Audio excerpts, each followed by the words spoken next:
Yeah, man. You know, so like with comedy, man, like I used to be obsessed with like Def Comedy Jam, and I used to be obsessed with like Comic View, like bro, like when I say obsessed with Comic View, I would like record them and have like VHS. Y'all remember back in the day, VHS? I would have like the name of what it was about to be, like what episode it was, who was performing, like how long they set was. It was just weirdly detailed for a 13-year-old kid. Like, way too detailed. I was like, calm down, bro. Yeah. I'm the only child. I have nothing else to do. Nothing else to do. Yeah. Trying to find a way to kind of eat my time up. So, you know, just watching that, man, and just always loving watching Martin, Cedric the Entertainer, just loving their style, like how they were always so relatable and personable. You know what I'm saying? Like, and I think that's kind of like something that kind of built inside of me. Just knowing that as an only child, you got to make friends, so you want to make people feel relatable. Make them laugh. Yeah. So that's what it was. That's dope, man. Man, so I remember one time, you probably don't remember, but I remember one of the first time I met you, and I asked you, I'm like, man, how do you balance everything? Because you do a lot, and man, this is a lot of stuff. I'm pretty sure I missed some stuff, but like, how do you balance and how do you like stay centered? Because you cut celebrities, you travel.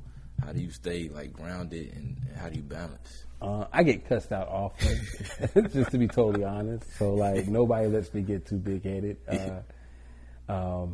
Like it's funny because people will see me do like celebrities, but like when I'm at the shop, I don't necessarily show a lot of video because I'm like trying to like make up for me being gone. So I'm doing like, you know, everybody that I had to reschedule. So I'm not even putting up, like, I'm not being able to show off, like, you know, I'm out here still cutting out here. But it's like, so perception, what I will say is, like, how to stay balanced. I think balance is perception. And let me bring that all together. So, it's perceived that, like, I have balance, which I do, because I don't get caught up in what would seem like what would be perceived as not being balanced. Like, I don't get caught up when people get mad at me for me not being able to fulfill their requests for my presence. Like I have to turn down sometimes a lot of celebrities. Like sometimes my schedule, I might be here and I might be committed to somebody else. Or I might have a full book and I can't fly out to cut you. So I might be getting cussed out by the guy that you like, oh, Mark, they so cool. Like, damn, you never know where. Like, and then I come home and the cat is like, you ain't never in the shop no more. Cut you right now, dog. How am I not? I cut you last week, bro. Just not on this day. So it's like, so I think that's what keeps you humble, like knowing that you always have to pursue. You're always in the pursuit of perfection, in a sense, or pleasing people, but not people pleasing. Because I don't necessarily get wrapped up in like, because I know like the perception, like it's perceived that I'm always gone, but I'm always here, and it's perceived that I'm always here, but I'm always gone. You know what I'm saying? So like, I have just a good schedule. Like, well, Monday, Wednesday, Friday, I'm off. So I'm kicking it with the family. I'm not putting a lot of that on IG, so it's not like you can be like, oh, okay, he's with his family a lot. So like, some people might be like, Marcus does nothing but work. You know what I'm saying? And flies out. That's all he does. You know what I'm saying? But that's the only time my hands are free. Whether it be like, you know, and then on Thursday, Friday, Saturday, I cut hair in the shop. Typically, playoff season, I might, you know, have some type of like, and now my life lives off of schedules. It's weird now, which is a blessing. It is such a blessing by the Lord that I know like that I have like staples, like successions. Like I know that in February I'm gonna be for All-Star. March Madness. April through June is always hectic because I had the playoffs. You know what I'm saying? So trying to fit those things. Then in the October months, I always have Ghost Brothers. Then at the end of the months, everybody's always shutting down, so I always have strong family time. In October, I have the Summit for the Barbers. You know what I'm saying? So I always have like sections and pockets. So I feel like I get to touch everybody, but as I start expanding more and more, you know, a lot of people may not necessarily get as much access, or even the people that I meet who actually have heard so much like wonderful things about like how I interact with people may not be able to get that same interaction that I have with these people, even with my new relationships. So like even some of my new relationships, people be like, oh, it's about to be cracking. Oh, I see how Mark's treated. Like, hey dog, you You the 50th barber that I done met. And it's not no diss. It's just like, I got to fill you out now. Right. Because I done had, 38 barbers be like, F you, Nick. You know what I'm saying? Where I've had the other 20 be like, thank you for helping me save my family's life. You know what I'm saying? And I might have 5 that might be like, he's all right. You know what I'm saying? And I'm like trying to figure out, like you said, like I said before, perfection.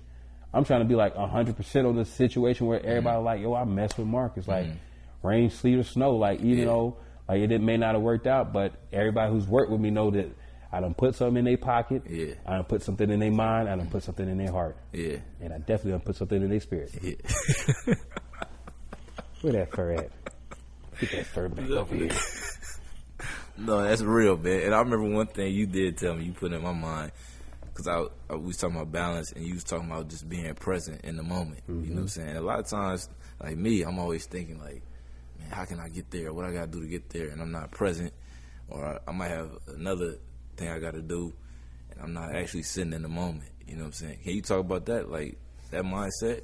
Or do you remember telling me that? Yeah, I mean, I do remember telling you something similar to that. I would say this. The reason why I know to be present in the moment is because I miss so many moments. You know what I'm saying? And I tell people younger than me, who are like, I already see that they got that glow, got that. You already see them with the Bruce Leroy in them. You know what I'm saying? Like yourself, like be present, because like, if you learn that in 24, 25, 26, 27, where I learned it at 30, you know what I'm saying, or at 31, 32, like you have so many more years of just like really being present. Like I said, like being present is just like soaking up, like, wow, I'm here. Like I'm here. Like that's why people don't get a lot of replies on that text. Like if you notice how I text message with you, like, what the heck is this dude doing? But you see right now when you hear it, I'm locked in. Like, cause it's gotta be like, I gotta enjoy this. I gotta be like, okay, in my head, I'm like, where this gonna be in 5 years when he start glowing up, and then he throws this as a throwback Thursday. Like, I just want to throw this up. When I first had somebody, when I was dropping cameras and stuff, I just want to tell you that it's crazy. Now look at this. That's what I want to see. Like, that's how my mind moves, because time's gonna move anyway. So I'm like, you might as well be present if time's gonna move. Right. Be present, because it's gonna come anyway. So you might as well be present.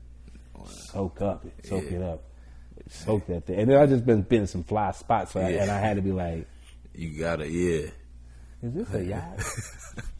I don't even drink champagne. Why do y'all like this?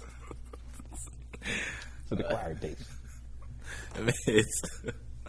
Man, I appreciate you, man. We're gonna wrap it up, man. Yes, we usually end the podcast with one question, and that is, what would you tell 21-year-old Marcus Harvey? Nigga, you gonna be dope. Ooh, you gonna be dope, bro. You gonna be dope. You gonna be so dope. Nigga, you gonna see you coming, bro. You so broke right now, but when I tell you, bro, when you come up, it's gonna be 10 years, 15 years from now, but you about to blow up. They gonna love you then. They don't know you now, but it's all good because you dope now, and you gonna be dope in the future, and we gonna keep living, bro. Wait till you see this joint. Oh, snap, bro. Okay, that's what I said. That's what I tell 21-year-old Marcus. Man, I appreciate that, man. I want to thank you, man, on the mic, because, man, you was one of the first people I met when I came to Atlanta. And I was nervous going to the shop and stuff. But you was just, man, a cool dude, man. I appreciate you, man. Blessings, brother. All right, man. Blessings, man. Thanks, Get this fur out the way so it doesn't bite you.